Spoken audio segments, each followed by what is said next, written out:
ăn nhau luôn nè chỉ có sợ tông rồi ăn xeo nữa tôi bé hồ chở sao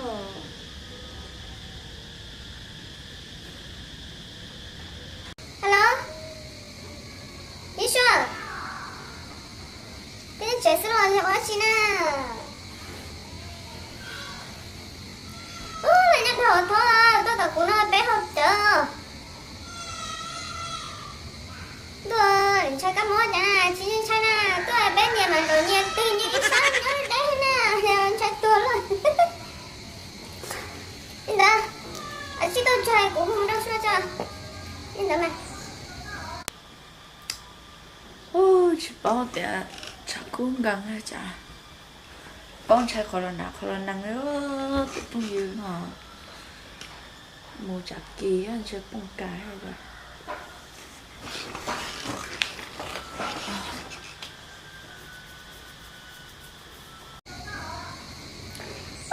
Trời ơi, anh trai các món trên tôi rồi. Để chú cho những tên nào có, chị thân trai kia. Để chú chị thân trai.我在说这事儿。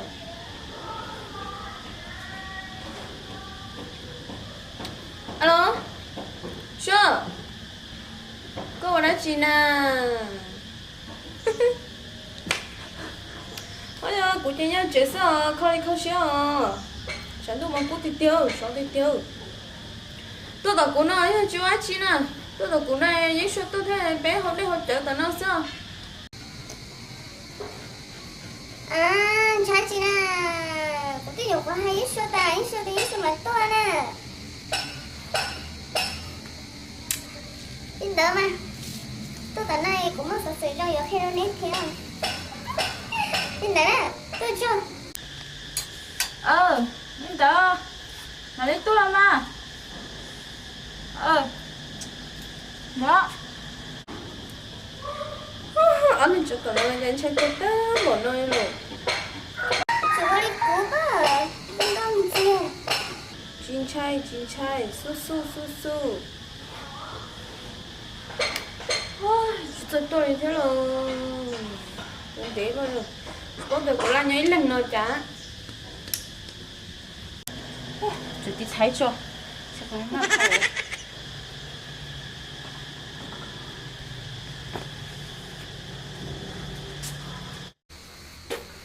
khổ. Mà hồi đi hồi trời nó cứ như thế, không càn tao đó còn ngồi nữa. Dạ. Nào cho ra. Tôi cũngยืน mà con chạy tuổi cái trời ngộ ta mà như trời như tôi họ đây họ trời rồi dạ tôi say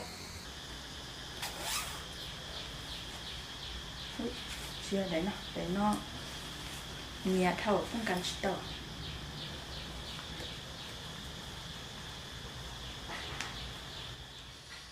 Một chiếc tổ mà chỉ chuyển nó một khoản cho rồi. Thế là chỉ lấy cùng một. Mình sẽ...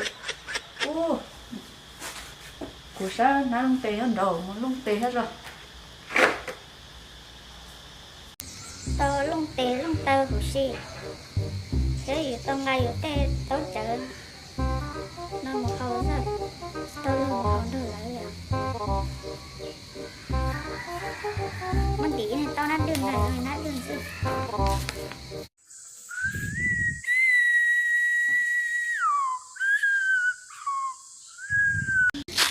như thiên lý tao muốn ra tê như cầu chê là bông càng chỉ bông chê tao mong thôi là mai dự thầu rồi Đấy, thua rồi, từ mà thâu rồi, tên là cá món này. Quên năng mà tao tên mà chúng mới tôi năng tao kế gì.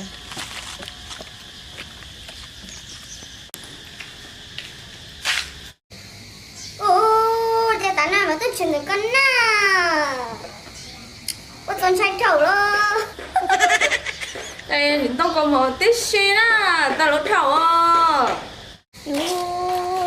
thôi lìa chả có nãy con hết cơ chim vào khẩn cho khẩn chơi nè tao luôn nó có hỗ trợ đi à 我感觉他เขาเป็นเปิดตาเลยมั้ง bông trái bông cạn hả rồi chú lấy cú à la la la la la Sao nó tới rồi đó. Rồi à. Rồi mà cái đế gì kìa. Toàn thấy con nhớ bông cạn sao opa thì sao phải không? Cái ở lăng kia cú lo gì nè. Bây giờ là kia nè, có chỗ có chơi về phá nhà nè. Tôi nè. tôi chứ học để xây cho chẳng cút thao à của chị hả có thể học chợ của nga của đi chợ tôi hả học để xây nè của học để xây giờ học giờ của mà trong khó nó có Nè, trong khó này nè.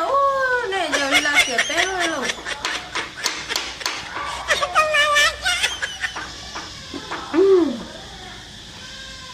Ăn ta một nơi chỉ có không chỗ là kia chứ. Hai lùi khâu ở ba tập. Hai đi. Ở luôn. Chúng ta xuyên lên nữa nhưng tôi ta muốn là. lúc ta lúc xí hả sao tôi giờ mọi người giờ nó mà chia tàu á như con này giờ chú giờ nó không chỉ là chia tàu chứ tôi chỉ tàu nó Xíu đi luôn. Chúng ta tôi nói cho xuyên nữa chỉ rất tôi lên chứ. Tức là cái này bây giờ lòng thì tôi sao chỉ giờ chỉ tàu đấy thôi. Nó giờ con sẽ tôi. Chính xác, bây giờ nó xuyên đế à. Xuyên đế. Cho nó vô mó tôi à. Mó tôi đó. Xuyên đế mà cha luôn móng dành chú tôi lắm mà. Tay thua lô này. Tôi tay thua thì tôi tay này. Để cho cái này đông trở con. một cái nè con cà nè tôi cho nó tôi cho làm thôi để dù chơi tao kalau nak kasih nó ôi rồi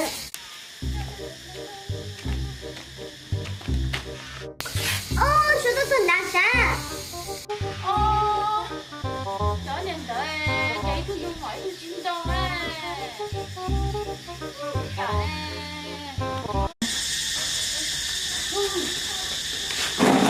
có tiêu cũng được rồi, chưa có tôi liền ra thôi gì đó.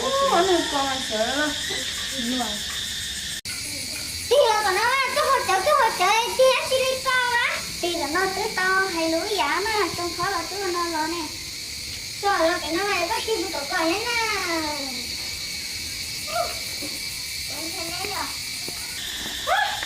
Chắc là con sang con áp con bỏ tôi hết trơn. Để chiếc cú gà ha. Thật rồi, còn thay thôi. Nó mà tôi sẽ cứ tiêu để chỉ tua thì sao tua để chỉ là khi biết gì đâu mà thì thấy thì được khen nhau không thấy thôi Con gà tôi nha chị thay. biết để chỉ tua là chỉ cái do của trên lặp tua à Này chị lắm á, tôi để cho con chị nha. đó liều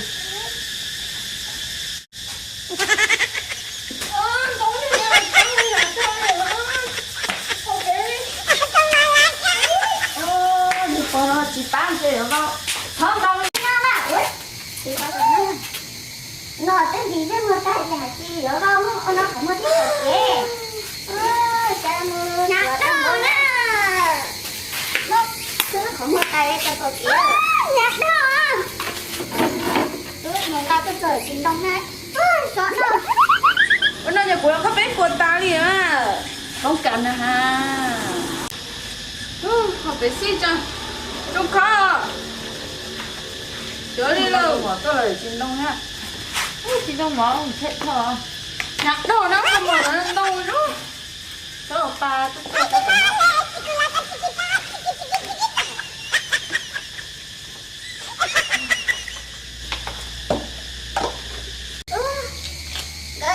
của mình chỉ mất tao hồi chứ à rồi chỉ phải chế rồi chắc là xin đâu rồi thiếu nè cũng thế này thôi Cái nét gì đâu của. Nó có hâu nữa. thôi nha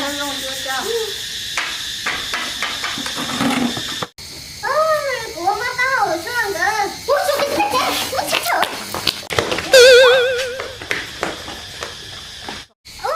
anh cho tao này chẳng đâu có của mất tao hồi nè Dù có hay tê dùng mất tá hâu nữa mà cái kiểu như ship thùng cho chim mô lờ. Thì dùng mất là dùng tôi xáy dù đi á. Tôi chạy thổ thiếu, lông thiếu.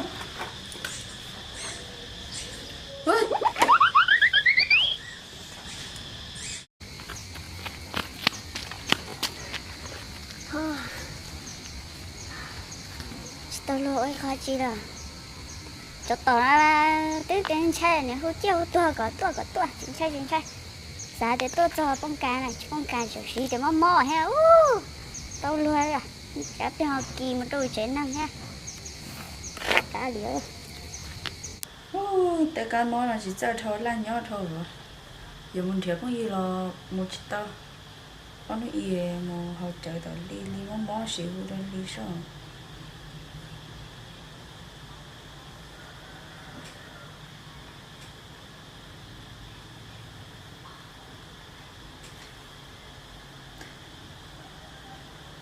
chỉ sợ té nè thôi đi nói gì tôi học chờ được có món này có tôi là chỉ tao nè để rong là chỉ tao nữa nó nãy có tôi mò chỉ nó có hôi hay xa tên chơi có tôi lợn giả nó trời ơi chưa cha gì rong mà không giờ tôi xin là cụ theo giờ có chỉ mò là chơi cũng không cũng mà tôi xin đâu có giờ mò là chơi của chỉ tôi không sai nè đó mà chỉ muốn mò chơi nó ai trời cho cá món luôn nè không sợ tốt tốt không sai dù có to một cái lần chỉ tôi tự do của xin tự do đó sao để sai tôi là cái gì nè tôi ở của mà đi tôi tỏ nè mà tôi để sai tôi luôn rồi chú đi yêu ba ở trong con chia xuống nó lên nó sợ tên cho cá món này đó thì thấy thì chỉ thì thấy rồi giờ té lên tôi kia chơi giờ thì thấy một cha lo giờ chủ tôi nữa nè chạy luôn đi mà đi mua còn gửi sao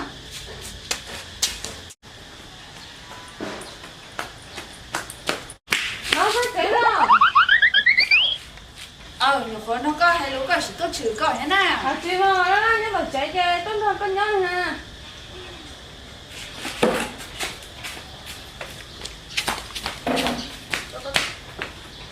chẳng á nên chơi cái món này có nhớ nấu co của nhau nó ức xí thảo để ô tớ lo co luôn chỉ tớ nè cái này là to ha có hả chị chị có nhớ nấu co gì có hay gì của tớ nó cũng trẻ nó sao mà xí thảo nó sao không cần đi có kế nè ha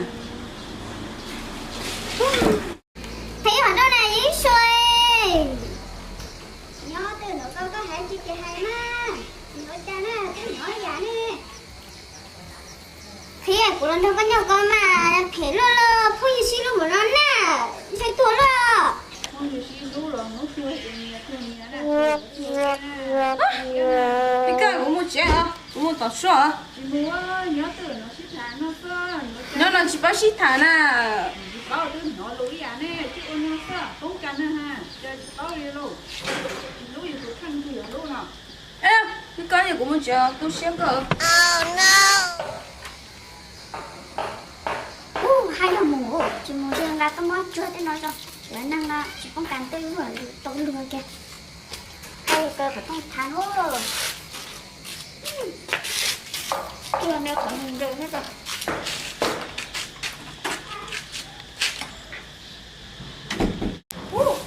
khi tiền nó cho giờ cái món của nó ra bảo lo tới nó chơi chút chơi thì dùng thiếu hẳn thua mình chạy trâu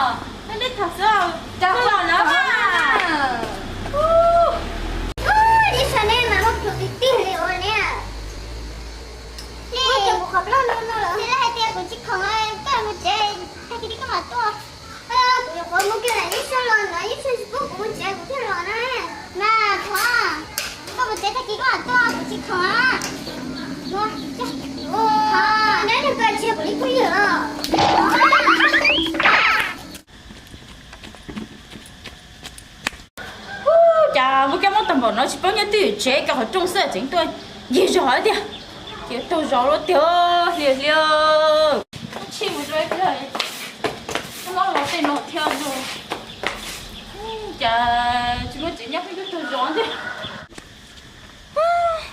说他说个嘛，从三圈整写的过，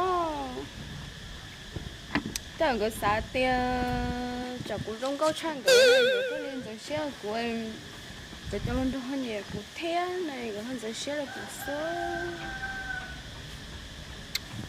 你说这也干点嘛？不嘛的少多啊。他说chỉ bỏ ly tuần thì ơi chỉ không đỡ lo ly chú sợ tông của nó muốn đỡ ly đó tao của ly chỉ bóng càn nữa giờ của nhân trai giờ của mất ly cao ở trong này giờ ly tu sửa được của ơi da của chị giả mò có bắt được của chị chế là ha你đi tôi của tông kế cơ rồi giờ của chị hay như giờ của chị không này như chị cạp mua chế giờ của tiêu mất khúc thôn bảo của mình chế nhưng mua chỉ nói là hú đâu của trên đi tu sửa của bó có chỗ hay cha của thế à chế cũng chạy thôi cái liền mà một thọ gì nữa tiếp với hiện để lo chơi là xin trai gì nha xin trai thế thế này chỉ rồi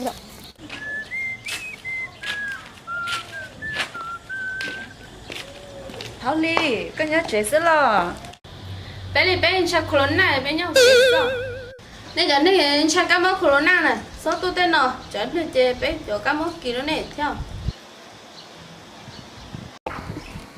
ư nữa anh trai na ư sẽ tôi chỉ có cho con chỉ lo thọ gì mà bây giờ nó đại cái rồi cái chụp bóng cài đi chị chỉ có phim nghe nóng đó ư anh trai lo rồi sao nữ chị lúc mà rõ kết sao thọ gì mà có gì mà sao chị à chị nữ có thế đâu ít thì cảm ơn kỳ này nào hay à nữ cha đấy à dạ thế à chỉ mà sao chỉ à thảo ly em mà sợ luôn ai ơi phải gì trong bọn nó nè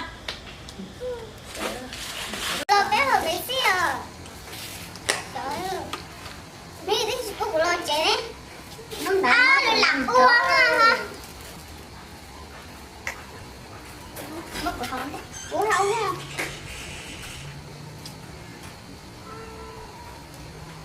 dạ ít tôi đây phải đem bước thử thôi dạ hay à chị bố ít là kỳ cảm ơn ông không đỡ có sao tu sửa màแต่เขาจังก็ยังปูbé họยังbiết thứ to dài đó cho nên chỉปูchị cho chị học tinh á cứ xíu mẹ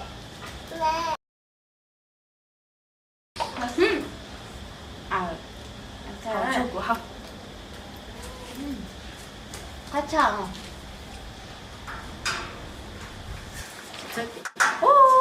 nó ít bà chứ của hơi này xưa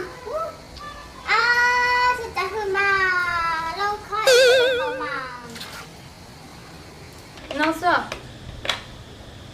ly tôi hay có tiền có sao thì là còn nó đỡ tứ không đỡ coi hết rồi nhưng say kia không yêu là mà thở no kia mà no thì chỉ thở tua mà chỉ là tua kia đâu để có sao thì biết là cái bố không nhìn để lo làm một chuyện không nhìn chia nữa nhưng mà tôi hay có sao thì á giờ yêu cầu cũng thế này nét tiền còn nếu chỉ số anh trai thì chỉ ô li cũ anh trai ô li luôn tốt rồi là chả mỗi lúc cả họ trong thế mỗi lúc chết chết thế mỗi con thua chết luôn thế nếu mà sợ thật gì mà ít chút thật gì nè chiếu là tao mà nếu thôi có cũ nè chị ủa mà tiền nhân sống tới bé học không kiên á thì đó màกินบ่แม่นเพื่อนตายเย้